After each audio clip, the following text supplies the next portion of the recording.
Welcome back to the show, everybody. Welcome back to another episode of Seahawks Now, your home for all things daily Seahawks news, content, updates, rumors, all that good stuff. Today we're talking about Dalton Risner coming into Seattle for a visit, plus Marquez Valdes-Scantling. Is he in a battle to make the roster? And we talk about one analyst who believes the Seahawks are the sixth best team in the NFL. What? We'll get into all that and more right here today on Seahawks Now. But first, if you like what you see, make sure you hit that like button down below. Subscribe to the channel. It really helps us out. And leave a comment down below. Do you think the Seahawks are a top 10 team in the NFL? I'm still not convinced on it, but one of my favorite analysts is. So we're going to talk about that towards the end of today's video. Let's jump into things, though. Dalton Risner, if you haven't heard of Dalton Risner, he is a veteran free agent guard. The 30-year-old previously visited with the Cincinnati Bengals, spent last season with the Vikings. Today, he is visiting the Seahawks, and then he's also going to visit the Steelers. According to Jeremy Fowler, he wants to take multiple visits before making a decision. He does have ties to Sam Darnold through his time with Denver and Minnesota, and has ties with the Seahawks. He has ties with Darnold through his time in Minnesota. He has ties with Clint Kubiak in his time in Denver. He spent the first 4 seasons of his career with the Broncos, started 62 games, had an elbow injury. He did sign with the Vikings in 2023 on a 1-year deal. He started 11 games for them.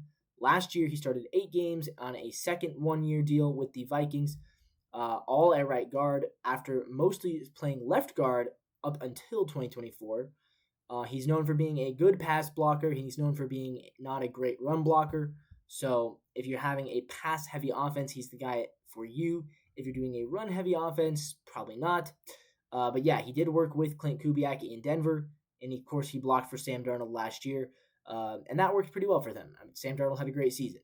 The visit does not mean a signing, but it does probably spell the end of Anthony Bradford's time as a starter. If they do, obviously, Anthony Bradford, we just talked about yesterday, it looks like he has kind of won the starting job as the right guard. If you bring in Risner, it probably means Bradford is now the backup and Risner is now the starter. And all of a sudden, a guy like Sautawa Lamea or Bryce Cabledew is probably off the team. So interesting to see that. Some comments from fans here. Guys are Mad Dog 64 says, something tells me Risner's agent reached out to Seattle because of Darnold and Kubiak. Nothing more, nothing less. Yeah, interesting. People are not very high on Cabledew or Haynes or Laumea. They think Laumea probably soon out of the league. People seem to think that, Risner probably would be a good fit. Checking out some of the stats from Dalton Risner in his time in the league, he's been pretty good. He's not a guy who's going to blow you away. If you look at his approximate value, 6'5", 6'5", 5'4". So, he's fine. He's not a guy who's going to change the game, but he's also a solid offensive lineman who provides some value, not only as his veteran presence, but he can shift around left guard, right guard, whatever you want. I actually think Anthony Bradford might be the better option here. Looking at Anthony Bradford, his approximate value steadily 4 and 4 over the past 2 seasons. So about the same approximate value as Risner, but Bradford is much younger. He's only 24.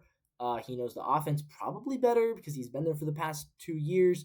So I don't know. I think I might actually still prefer the Seahawks just roll with Bradford at the position. Again, I'm still not in love with the idea of Anthony Bradford being a starter on week 1 for the second straight season, but it looks like that's what it's probably going to come to at this point, so I'm not going to complain too much.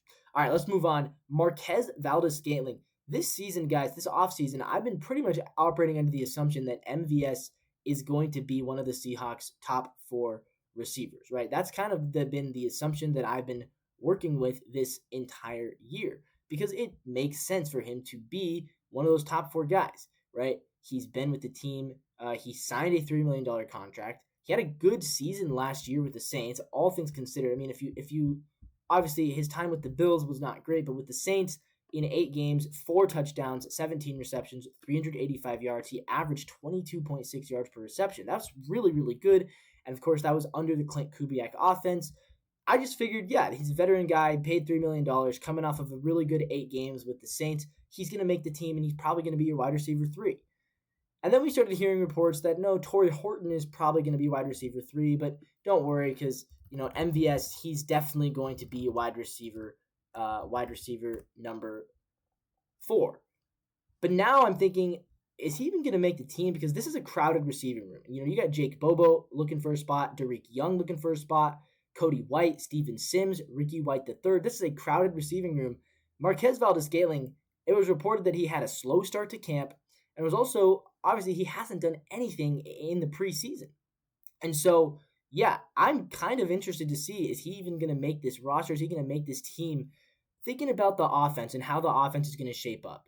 You get to keep, probably 25 guys on offense when it's all said and done, not counting your special teams. And obviously, you got to keep Myers, Dixon, and Chris Stoll as your long snapper. So now you're thinking, okay, we've got to keep 25 guys on offense. Your line is going to take at least 10 of them, right? Abe Lucas, Bradford, Oluwatimi, Zabel, and Cross, your 5 starters.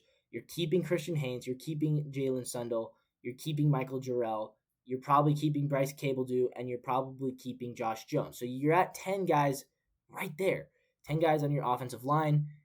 Then you've got your quarterbacks. You're probably keeping Sam Darnold. You're probably keeping Drew Lock. So now you're up to 12, and you're definitely keeping Jalen Miller. So now you're up to 13 if you're keeping 3 quarterbacks. So that leaves you with 12 position players available to keep around on your team.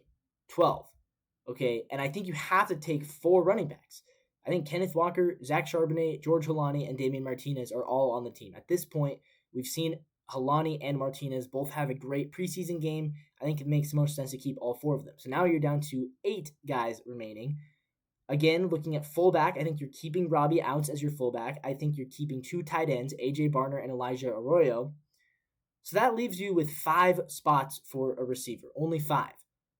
And I think 4 of those, I think 3 of them are locked, right? JSN, Cooper Kupp, and Torrey Horton.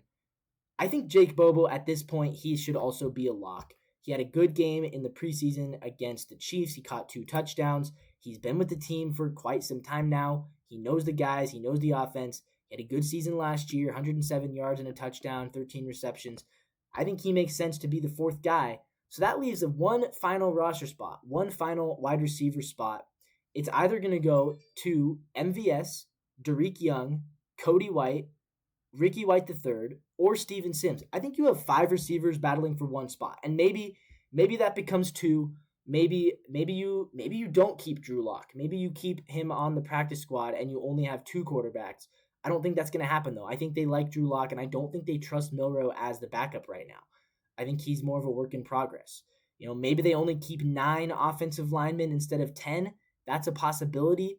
But I think with the state of the line, the state that the line is in, I think they probably would rather keep a 10th offensive lineman than keep a 6th wide receiver. But that's maybe I'm wrong. Maybe I'm wrong about that. Maybe they do keep Damian Martinez on the practice squad and they only start the season with 3 active running backs. That's possible. Or maybe they play with 1 less defender, but you normally you want to have 25 offense, 25 on defense, and then your kicker, punter, and long snapper. That's usually how it works.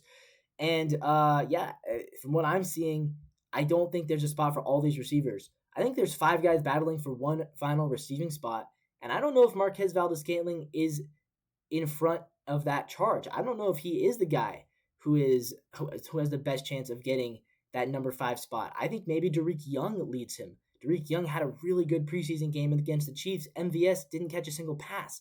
I also think Steven Sims might be ahead of him because Steven Sims right now is listed as the team's kick returner and punt returner on the depth chart.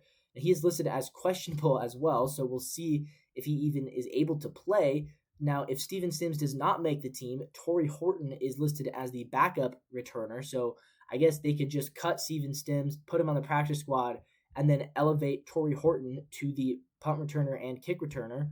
But do they want Torrey Horton to do that? I'm not sure.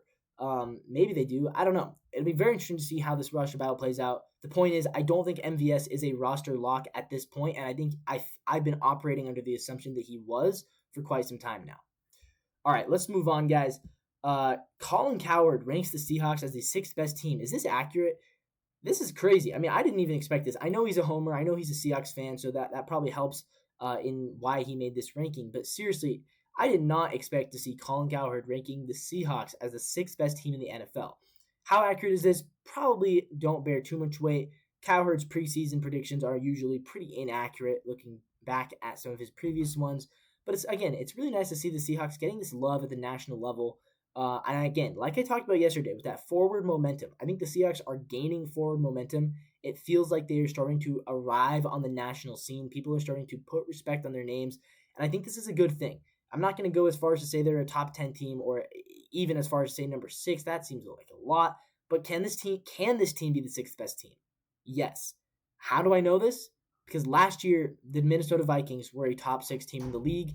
They were 14-3. They made the playoffs. They probably should have won a playoff game. They got the really, really raw deal by having to play in the wild card round, because how many 14-3 teams don't win their division, right? Well, of course the Vikings did not, because the Lions went 15-2.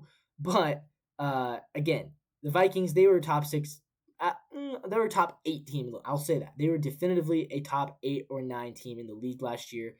And if Sam Darnold can do it with them, I think he can do it with us, because while we might not have as strong of a receiving core, we might not have as strong of an offensive line, we do have a better defense than the Vikings had last year, and we have the same quarterback, and we do have good receivers and probably better running backs. So yeah, I think it's possible. I think we can be the sixth best team. I'm not saying we're going to be, but I think it's possible. And again, I really enjoy this kind of big media push that we're starting to get. All of a sudden, people are back and interested in the Seattle Seahawks football, which is something that I think with Geno Smith, they weren't super interested. So I would love to keep this momentum going, get some early wins in the season, and really kind of show the national media that, we've arrived. This is the Seahawks year, and we can be good. With that all being said, though, we're going to wrap this video up for today. Again, if you like what you see, hit that like button down below, subscribe to the channel for more content, and until next time, as always, go Seahawks.